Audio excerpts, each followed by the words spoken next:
Hello everyone, welcome po sa first day ng ating daily devotions. And I just thank the Lord na kayo po ay nakikinig dito sa devotions natin. At ang ating pag-uusapan ngayon ay mula sa Jeremiah 17 verse 9, kung saan makikita natin itong negative but very important truth, no, from Scripture. Sabi ni Prophet Jeremiah, "The heart is deceitful above all things and beyond cure. Who can understand it?" So the title of our devotions for today is The Heart Problem. Samahan ninyo ko as we pray and ask the Lord for His grace at upang tayo itulungan niya sa pagme-meditate natin. Lord, thank you sa araw na ito as we once again begin our daily devotions for the entire week. Tulungan niyo kami, Panginoon, as we look back sa iyong mensahe sa amin last Sunday, yesterday, and help us, O Lord God, by your grace na matutunan namin ng mas malalim pa kung ano yung tinuturo mo sa amin, Lord God.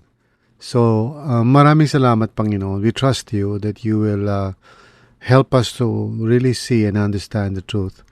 Especially itong galing kay Prophet Jeremiah that may seem to be really very negative, and yet it's truthful and we need to hear it, Lord.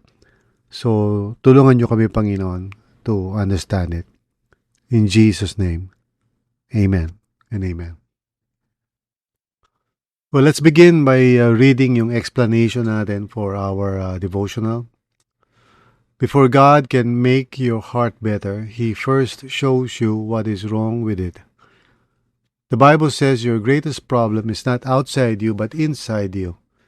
Your heart can mislead you, justify wrong choices, and convince you that you are fine when you are not. This is why self-improvement alone never works. You can change habits without ever changing the heart that produces them. God begins His restoration work by helping you to see the true condition of your inner life. So we begin this week, yung series natin, Better Heart, is really talking about restoration, or better yet, siguro the right word is transformation. And sa pag-umpisa ng ating devotions ay nais nating pakinggan ang sinasabi ng Panginoon through the prophet Jeremiah that there is something wrong sa ating mga puso, Sabi ni Jeremiah, the heart is deceitful above all things and beyond cure. It's deceitful. We can easily be misled into thinking that all is fine, wala naman tayong problema. And that's why we need to really see this truth first, kasi as we are about to talk about yung kung ano yung dapat natin magiging decision in terms of cooperating with God's transforming work, we have to understand first the problem. At yung problem natin is that it's not so much yung may mga nagagawa tayong mali. It's our very nature, yung ating pagkatao. And this is the reason why God sent His Son, Jesus, our Savior and Lord, to save us, to save all mankind. Because really, there's no solution other than the coming of our Savior, the Messiah, to save us. By first dying on the cross para pagbayaran ng lahat ng ating mga kasalanan, lahat ng ating mga sins, and then rising from the dead on the third day, so that our faith, is based on the truth that truly it is the Messiah, the Savior, who has come to rescue us. And so He pours out His Spirit sa atin, giving us the grace and the power to experience yung transformation na kailangan natin. We cannot really change yung ating mga sarili, like I said, and the problem is far, far deeper than we think. Hindi siya cosmetic or external lamang, hindi mga panlabas lamang ng mga bagay, mga pagkukulang o pagkakamali. And sometimes people think na, well, marami lang akong mistakes. Well, the truth is, kung ang problema natin ay mga mistakes, well, hindi na natin kailangan ng savior. Kailangan lang natin eraser. Di po ba? Um, no, I'm not trying to be funny, pero the truth is, talagang kailangan makita natin yung real dilemma natin. We cannot change ourselves. Who can cure it? Sabi ni Prophet Jeremiah. Who can cure the heart? And who can understand it? Okay? It's beyond cure. So it takes a savior, no, to come and save us. Otherwise, patuloy tayo sa pag-accumulate ng mga bagay that is really going to destroy us, no, eventually. We need to just see the truth about our true condition first. At dito sa ating nais na pag-usapan, sa linggong ito, as we really consider kung saan ba nag-umpisa yung restoration project ng Panginoon. It's really the realization that we have a problem, and that problem is far deeper than we think. And this week, as we begin itong ating daily devotions, kailangan magpakatotoo tayo, kailangan maging honest tayo that we really truly have a problem, and that problem is not something that is humanly, possible to solve. Hindi natin kayang solvin yun. Wala tayong ganung kakayanan. We need a Savior. We need the power of God. And that's why Jesus came. Jesus came to rescue us, to save us, to transform us. At yung purpose ni Lord sa atin, which is to reflect His glory, cannot really be accomplished kahit anong gawin nating self-effort. Okay? So, napakahalaga nun that we really see this truth. And sabi nga doon sa explanation natin, you can change habits without ever changing the heart that produces them. So, let's go to that important thing na nais ng Panginoon na bigyan natin ng pansin. He wants to give us a better heart, not in the sense of parang improvement, but really restoration, transformation, going back to the original idea, which is the image of God. So, ang personal reflection natin, okay, is this, no? Basahin natin. It is uncomfortable to admit that my own heart can deceive me. I often assume my motives are pure and my decisions are reasonable. But Scripture reminds me that without God's light, I may not even recognize what is wrong inside me. Again, medyo negative itong sinasabi ni Prophet Jeremiah, but we need to reflect on it. It's the truth. We need to know the truth. We need to see the truth. And we need to accept the truth.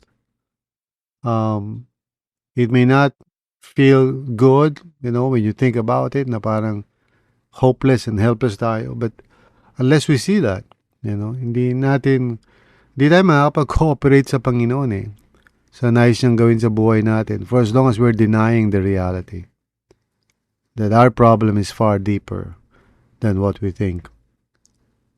Tayo yung problema, and we cannot save ourselves. So, ang personal application natin is this, ask God today to reveal the true condition of your heart. Stop blaming circumstances, your past, your parents, whatever, or other people, diba? Invite Him to show you what you cannot see about yourself. And ang closing line natin, continue reflecting on how God restores your heart in this week's devotional journey. So, yan ang challenge ko sa atin, this week. The prophet Jeremiah is telling us the truth about ourselves. We have a problem, and the problem is us. And that's why the solution is so radical. It would take the coming of Jesus, giving His life on the cross to pay for the sins of the world, to rescue us. And, He rose again from the dead on the third day, And then he ascended into heaven and seated at the right hand of the Father, and he pours out his Spirit upon all those who put their faith in him, so that it would become possible para sa atin to be transformed.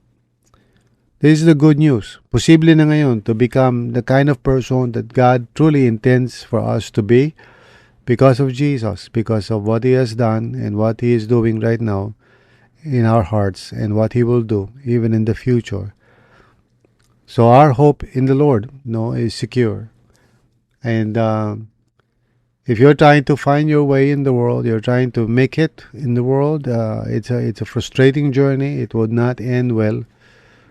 Pero once we turn around and say, Lord, I realize my problem. And my problem is so deep, I could not really see any solution here except a Savior. And his name is Jesus. He came to save us. He came to rescue us. He came to change our lives and to make it the kind of life that is truly life according to God's will and purpose. So, nawa sa umpisa ng ating daily devotions this week, magkaroon tayo ng itong tunay na pananaw sa katotohanan about ourselves. And even though, it might sound negative and parang hindi ganun ka, hindi ganun ka modern yung idea na parang, sa mundong ito laging kinukonbinsi tayo that we can do anything we like. Well, the truth is, it's a lie. And we know this.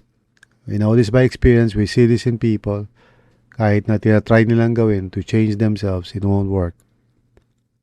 But, with God's help, through faith in Jesus, if we come to Him and believe in Him, put our faith in Jesus, our lives can change. It can be transformed. And God will do it. What is important is that we learn how to admit our own need and truly come before Him by faith. Amen? So, the heart problem, yan ang ating devotions for today. And I pray that God would help you see this truth. Nandito kasi yung turning point talaga ng ating pagbabago when we really begin to see the problem. And like I said, the problem is us. Tayo po. We are the problem. And thanks be to God that He has sent the final solution, Jesus Christ, our Lord, our Savior. He is the only way that we can find our way home. Purihin ang Panginoon. So tayo po ay manalangin. Father, as we begin itong aming daily devotions this week, would you speak to each and everyone na nakikinig dito sa podcast? May you help each one to see the real problem, na ito ay malalim, na hindi kaya namin solvein, Lord God. And I pray na mga nakikinig ngayon sa podcast na to would just see the truth, and their eyes will be opened, and that they will realize truly yung sinasabi ni Jeremiah is the truth that we need to accept. The heart is deceitful. Our hearts are deceitful, and we need help. It's beyond cure, and who can truly understand it? It's a very confusing kind of thing, but God, you know this. You understand. And it's only you who can bring healing into our inner being. So maraming salamat, Panginoon. Thank you for your grace. Thank you, Lord. In Jesus' name, amen. Well, everyone, thank you so much for listening to our daily devotions for today. I hope you will join me again tomorrow. So every day yung ating daily devotions, and we are reflecting on last Sunday's sermon. At araw-araw, bibigyan natin ng pansin different aspects of it until we can just fully understand and appreciate what the Lord is saying to us. So before we go to the next sermon next Sunday, pag-uusapan natin for the entire week ang mensahe ng Panginoon sa atin itong nakaraang linggo. God bless you, at mag-ingat po kayo sa inyong mga pagbabiyahe o saan kayo nagpupunta. Always remember, the Lord is near. Don't be afraid. God bless you.